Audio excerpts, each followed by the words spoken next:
manokatra ny fanahinao amin'ny fanahy masina. Mety izy ianao no tempolo ny fanahy masina amin'ity androany ity. Mety izy ianao no voarakitra ny fanahy masina.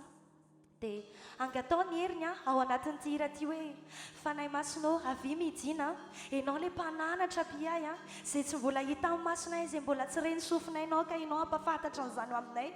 Dia hitanao fa izy fifohazam-pana lehibe eo amin'ny fiainanao ary tsara ny fiainanao ara-nofo ihany koa. Rehefa tahina ny fanahinao dia tahina ny ara-nofinao. Mety izy ianao ho tempolo ny fanahy masina. Sakafo azo mifonao androany, manana etaeta arak'izay tena ngeza indrindra. Tadidio farakaraka ny fatrany etaetanao no hamaharan'Andriamanitra anao, no hamelon'Andriamanitra anao androany. Aza mianahana ianao, aza misalasala ianao, fa raiso ny fanahy masina dia mitenena hoe fanahy eo, avy mijina aminay ianao.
Consolateur, ami. Amen.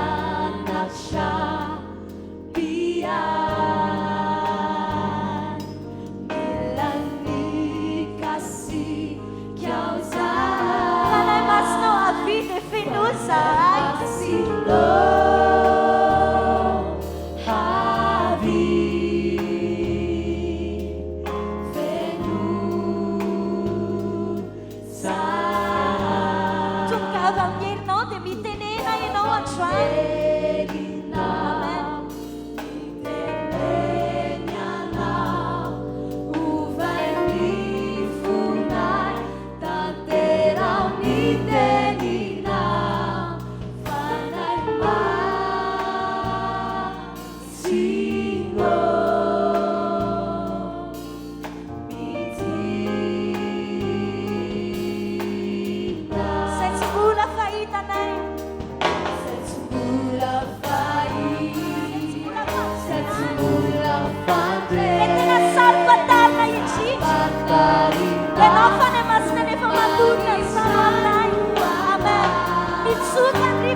Tongava aminerinao ary mitenena ianao.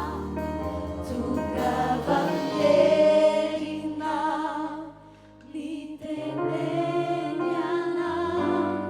Ovay ny fonay tanterao ny teninao. Fanay masinao.